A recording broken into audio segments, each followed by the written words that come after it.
Namaku Ilham. Asliku dari Sukabumi. Setelah lulus SMA, aku tidak melanjutkan ke bangku kuliah. Tapi aku memilih untuk mencari pekerjaan di Bandung. Kata temanku,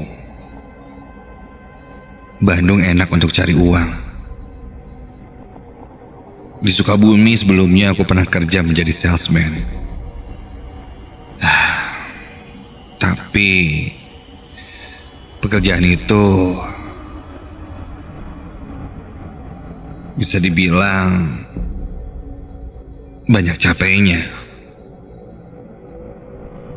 Sampai temanku yang di Bandung menawarkanku untuk bekerja di restoran. Karena dia saat itu melihat ada lowongan kerja untuk menjadi pelayan di restoran yang ada di salah satu mall di kota Bandung. Tanpa pikir panjang, aku langsung ambil pekerjaan itu. Enak kerjanya, gajinya juga lebih besar. Karena uang yang aku dapat lumayan. Aku pun langsung berangkat ke Bandung. Setelah melamar kerja, interview dan ini itu, akhirnya aku diterima di restoran itu. Tinggal di Bandung, aku memilih ngekos. Kosanku tidak jauh dari mall tempatku bekerja. Dan kosannya pun tidak terlalu mahal. Kamarnya cukup besar dan berada di dalam gang. Kosan ini rumah tingkat 2. Tepat di belakang kosanku itu ada sebuah sungai. Jadi kalau aku buka jendela kamarku, di bawahnya langsung sungai. Aku tidak terlalu tahu sungai apa itu. Yang jelas sungainya cukup panjang dan airnya mengalir cukup deras juga. Kembali ke pekerjaanku. Aku bekerja 2 shift. Shift pagi jam 9 sampai jam 3 sore. Dan shift siang jam 3 sampai jam 10 malam. Saat itu aku kebagian shift siang. Jadi kebagian untuk menutup toko. Biasanya setelah tutup, kita sekalian bersih-bersih restoran itu. Hingga kira-kira jam 11 malam, aku baru bisa pulang.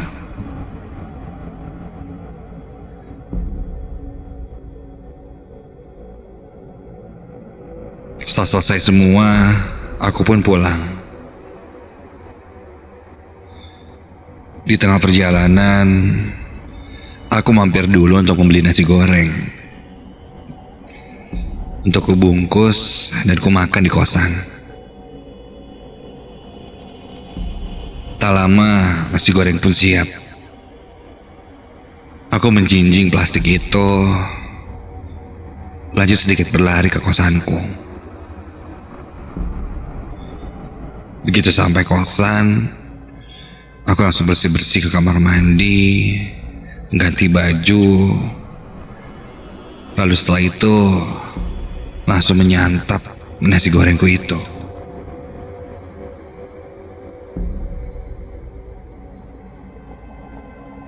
Ketika sedang makan, aku merasa sangat lelah sekali.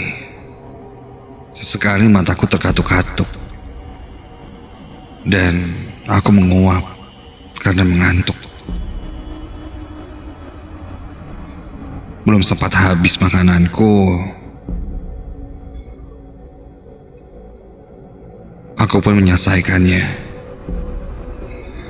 Aku masukkan makanan itu ke dalam plastik. Kulihat juga ada beberapa sampah lainnya yang ada di kamarku. Entah apa yang kupikirkan saat itu, aku pun membuka jendela dan melempar bekas bungkus makanan itu ke sungai. Dan ketika aku lempar sampah itu ke sungai,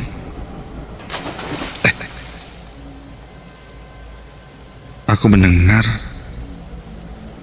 suara riuh air yang besar, seperti ada yang meloncat ke dalam sungai. Suara apa tapi ya? Perasaan tadi cuma buang sampah plastik doang. Kok heboh banget sih suaranya? Aku terdiam dan langsung menengok ke arah sungai. Aku keluarkan kepalaku, melihat ke bawah. Jelas tidak ada apa-apa di sana. Hanya sungai yang mengalir cukup deras dan gelap. Mungkin aku salah dengar. Atau memang ada suara di tempat lain. Setelah beberapa lama aku perhatikan kondisi sungai itu, aku pun mendorong menutup jendela kamarku itu. Jendela kamarku itu juga agak sedikit aneh. Terbukanya ke dalam, bukan keluar.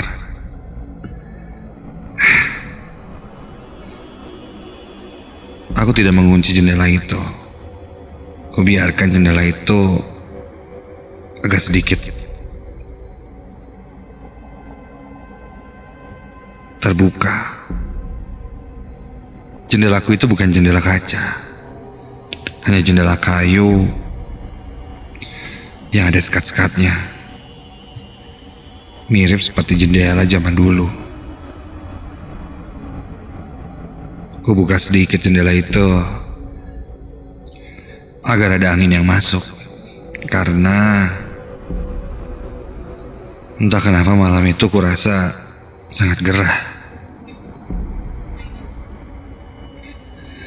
Aku langsung merebahkan diriku di atas kasur dan akhirnya tertidur pulas. Entah berapa lama aku tertidur. Tiba-tiba aku terbangun karena merasa kamarku menjadi sangat dingin. Mungkin ini sudah larut malam atau lewat tengah malam. Jadi udara di luar pun sangat dingin masuk ke kamarku. Setengah sadar aku pun terbangun dan mencari selimut. Ketika aku raba-raba tanganku untuk mencari selimut, aku menyentuh sesuatu yang aneh. Sesuatu yang berbentuk lembek, bertekstur agak halus. Penasaran, aku buka mataku sedikit.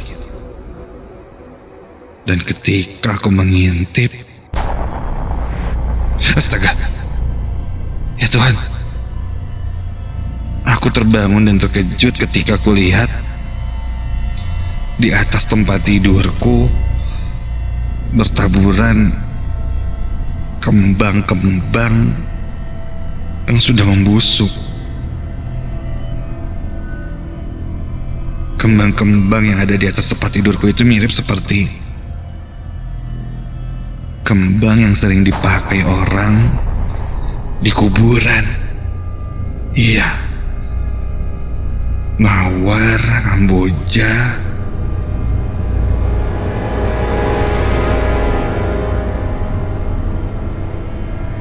kembang 7 rupa. Astaga, apa ini? Apa mungkin terbawa dari angin dan masuk ke kamarku? Tapi tidak akan mungkin. Celah jendela pun hanya sedikit terbukanya. Aku pun terduduk diam. Dan ketika aku perhatikan lagi, loh, ini ada sesuatu yang kotor di atas tempat tidurku. Bintik-bintik coklat di atas tempat tidurku, seperti noda tanah. Iya, seperti tanah yang basah dan menempel di tempat tidurku.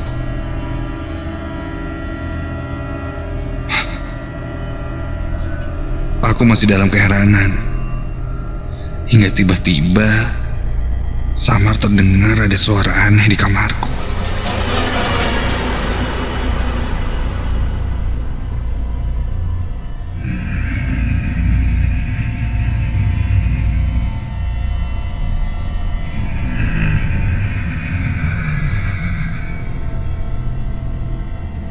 Suara seperti menggeram tidak terlalu jelas. Hingga tiba-tiba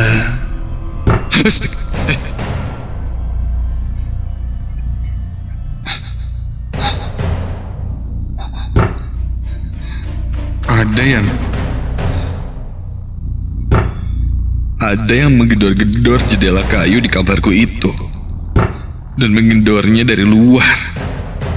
Yang jelas, di luar jendelaku itu hanya sungai, dan tidak mungkin ada orang yang berdiri di sana.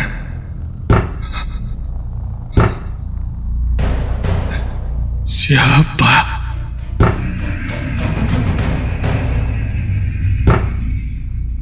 Suara gedoran jendela itu pun disertai suara geraman yang sangat menakutkan. Bulu kuduku seketika meremang. Aku ketakutan. Suara itu terus berulang hingga perlahan jendelaku itu terdorong ke dalam dan semakin lama semakin terbuka. Dan astaga, ketika jendela itu terbuka, aku melihat sesosok makhluk berbalut kain putih yang lusuh dan terikat tali di atas kepalanya. Wajahnya hitam seperti gosong, dengan lidah yang menjurut keluar dan matanya yang membelalak menyeramkan. Sosok itu menyundul-nyundulkan kepalanya ke arah jendela. Iya, itu sosok pocong. Segera aku tepis jendela itu hingga tertutup kembali.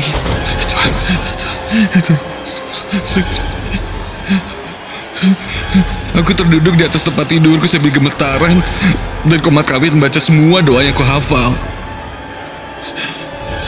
Hingga tak lama kemudian, suasana pun menjadi sepi kembali dan tenang.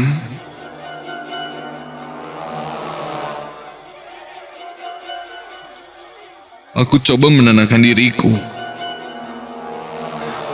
dan mencoba kembali tertidur. Kupaksakan agar bisa melewati malam itu sangat cepat, walaupun ketakutan dan sangat tidak nyaman. Aku pun menarik selimut yang menutupi tubuhku itu. Dan tiba-tiba terdengar kali ini ada suara dentuman yang sangat keras sekali di kamarku. Entah dari mana suara itu berasal, tapi sangat terasa seperti ada sesuatu yang menerpa lantai kamarku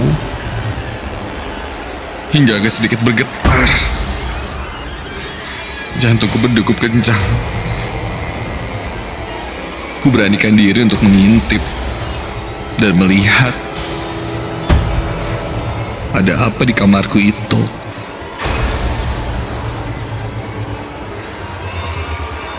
Ketika ku lihat,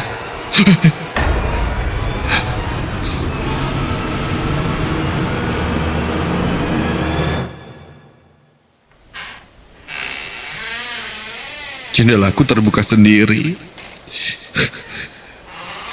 Ku menarik selimutku sedikit menutupi wajahku. Kuperhatikan tidak ada siapa-siapa di balik jendela itu. sayup terdengar suara sungai yang mengalir. Semuanya nampak hening. Aku mengatur nafasku ketakutan.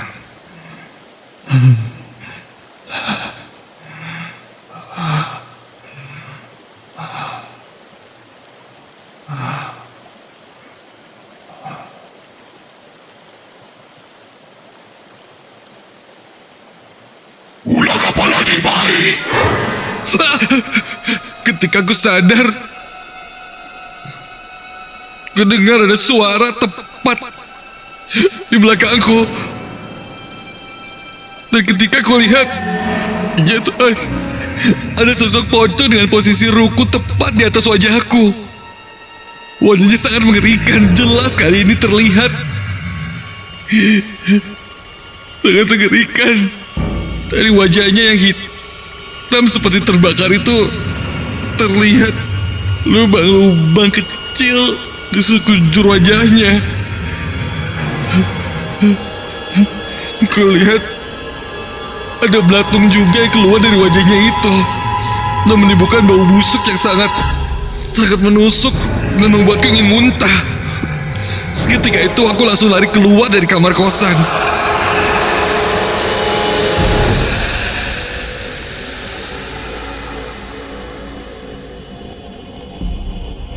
Aku langsung bangunkan teman kosanku yang lain. Hingga semuanya pun terbangun dan suasana kali ini menjadi ramai. Aku pun menceritakan apa yang kualami. Ini terjadi ketika aku membuang sesuatu ke sungai itu. Ternyata ini bukan terjadi hanya padaku. Teman kosanku yang lain pun pernah mengalaminya. Ketika dia tidak sengaja membuang sesuatu ke sungai itu. Mungkin di sekitar sungai itu ada penunggunya yang tidak suka jika kami seenaknya mengotori tempatnya. Memang apa yang kulakukan itu salah. Membuang sampah ke sungai saja sudah salah. Namun aku tidak akan menyangka apa yang kualami malam itu membuatku trauma jika melihat kembali ke jendela kamarku. Apalagi melihat ke arah sungai itu. Tak berapa lama aku pun pindah kosan dan membiarkan pengalamanku itu menjadi mimpi burukku.